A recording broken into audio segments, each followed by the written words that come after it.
मेनहतपुर के जंगल में एक टुनटुनी चिड़िया अपनी दो बेटियों के साथ रहती थी। एक का नाम पिंकी था और दूसरी बेटी का सुनहरी नाम था।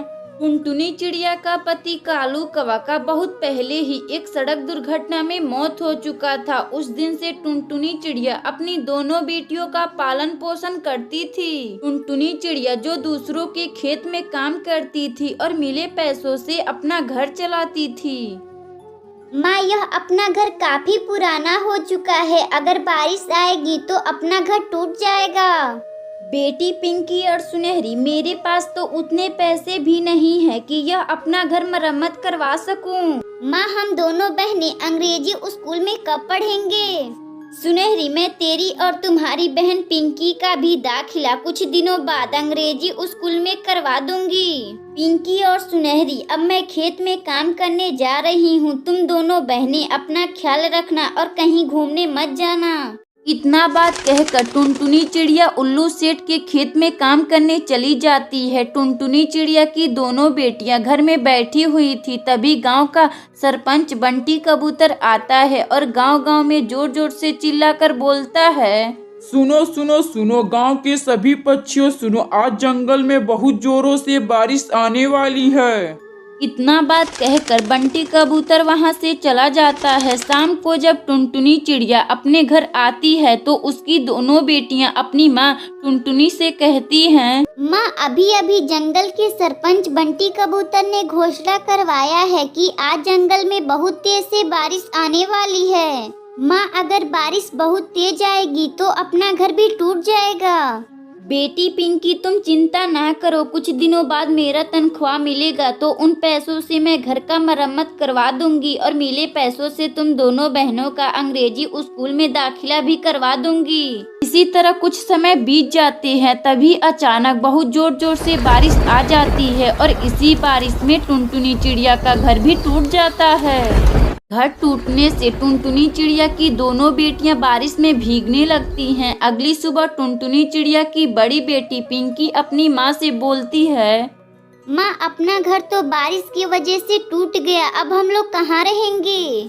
बेटी पिंकी, मेरे पास तो पैसे भी नहीं है कि मैं एक नया घर बना सकूं। चलो हम किसी पक्षी से घर उधार मांग लेते हैं। फिर टुनटुनी चिड़िया अपनी दोनों बेटियों को लेकर कल्लन कवि के घर जाती है। दरवाजा खोलो कल्लन बहन, दरवाजा खोलो, मुझे रहने के लिए एक कमरा चाहिए। दरवाजा खोलो कल्लन बहन। मेरे घर में कोई कमरा वैसा नहीं है, चल भाग यहाँ से चिड़िया। कल्लन कवि का यह आवाज सुनकर टुनटुनी चिड़िया वहाँ से चली जाती है। तभी उसे रास्ते में कुछ पत्ते दिखाई देते हैं। माँ, चलो ना, हम लोग क्यों नहीं पत्ते का एक खूब सुंदर सा घर बनाते हैं। ठीक है पिंकी और सुनहरी, चलो हम लोग पत्ते का खूब सुंदर सा घर बनाएंगे और उसी घर में रहेंगे। फिर टुनटुनी चिड़िया अपनी दोनों बेटियों के साथ मिलकर एक पत्ते का खूब सुंदर सा घर बनाती है, जिस घर में वह तीनों लोग खुशी खुशी रहने लगती हैं। अगर आपको यह कहानी अच्छी लगे तो वीडियो को लाइक करें और चैनल को सब्सक्राइब करें और बेल आइकन को दबाना ना भूलें। हमें कमेंट बॉक्स में बताएं कि हमारी कहानी आपको कैसी लगी।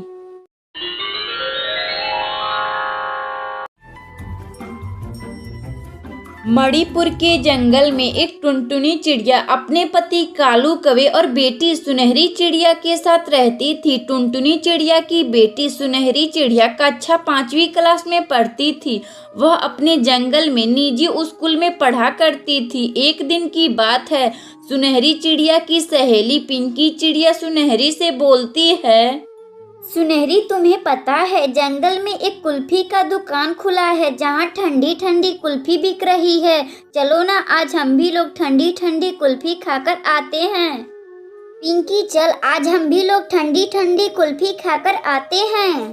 फिर सुनहरी चिड़िया अपनी सहेली पिंकी चिड़िया के साथ जंगल में कुल्फी खाने जाती है, जहाँ बंटी कबूतर बांस की ठंडी ठंडी कुल्फी बेच रहा था। कुल्फी ले लो, कुल्फी, ठंडे ठंडे बांस की कुल्फी ले लो। अरे बंटी अंकल, आप यह कुल्फी कितने रुपए बेच रहे हैं? बेटा, यह कुल्फी 5, 10, 15, 20 रुपए बेच रहा हूँ। तुम कितने वाला कुल्फी खाओगी? बंटी अंकल जी, आप मुझे 2 10 वाला कुल्फी दे दीजिए। फिर बंटी कबूतर सुनहरी चिड़िया को बांस के बने कुल्फी खाने के लिए दे देता है। सुनहरी चिड़िया बंटी कबूतर का बांस का कुल्फी खाकर बंटी कबूतर से बोलती है, अरे वाह अंकल जी, आपका यह बांस वाली कुल्फी बहुत ही मजेदार है। सचमुच खाने में तो मजा ही आ गया। सुनहरी चिड़िया बंटी कबूतर को पैसे देकर शाम को जब अपने घर आती है तो अपनी माँ से कुल्फी के बारे में बातें करने लगती है।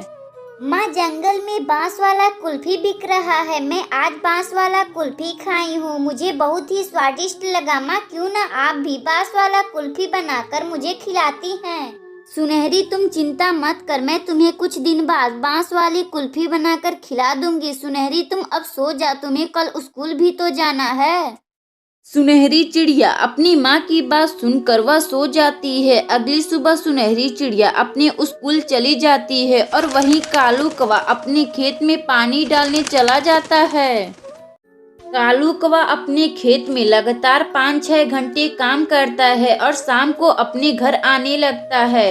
कालू कौवा अपने घर आ ही रहा था, तभी एक चील से कालू कौवा टकरा जाता है। चील के टकराने से कालू कौवा को काफी चोट लग जाती है और कालू कौवा का वहीं मौत हो जाता है। कालू कौवा की मौत के बाद टुनटुनी चिड़िया और सुनहरी चिड़िया अकेली हो जाती हैं। इसी तरह 2 महीने गुजर जाते हैं। घर में पैसे कमाने वाला कोई नहीं था। फिर सुनहरी चिड़िया का पढ़ाई भी छूट जाती है। माँ, जंगल में अपना काफी कर्जा हो चुका है। सभी पक्षी अपना उधार मांग रहे हैं।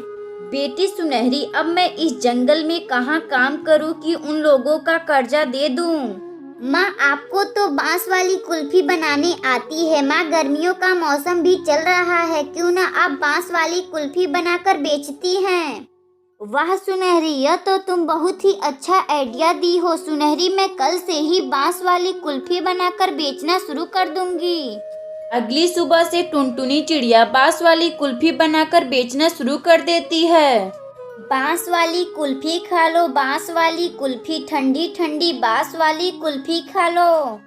टुनटुनी चिड़िया की आवाज सुनकर बहुत सारे पक्षी टुनटुनी चिड़िया की दुकान पर आते हैं बांस वाली कुल्फी खाने। चिड़िया, जरा मुझे भी अपना बांस वाली कुल्फी बनाकर मुझे देना तो जरा, मैं भी खाकर देखूं यह बांस वाली कुल्फी कैसा लगता है। टुनटुनी चिड़िया फिर अपना बांस वाली कुल्फी पक्षियों को खाने के लिए देती है। उन लोगों को बांस के बने कुल्फी बहुत ही स्वादिष्ट लगते हैं। अरे वाह चिड़िया, यह तो बांस की कुल्फी कितना स्वादिष्ट लग रहा है, खाने में तो मजा ही आ गया। टुनटुनी चिड़िया हर रोज अपना बांस का कुल्फी वाला ठेला लगाती थी और बांस की कुल्फी बेचकर अपनी बेटी सुनहरी चिड़िया के साथ खुशी खुशी रहने लगती है। अगर आपको यह कहानी अच्छी लगे तो वीडियो को लाइक करें और चैनल को सब्सक्राइब करें और बेल आइकन को दबाना ना भूलें। हमें कमेंट बॉक्स में बताएं कि आपको हमारी कहानी कैसी लगी।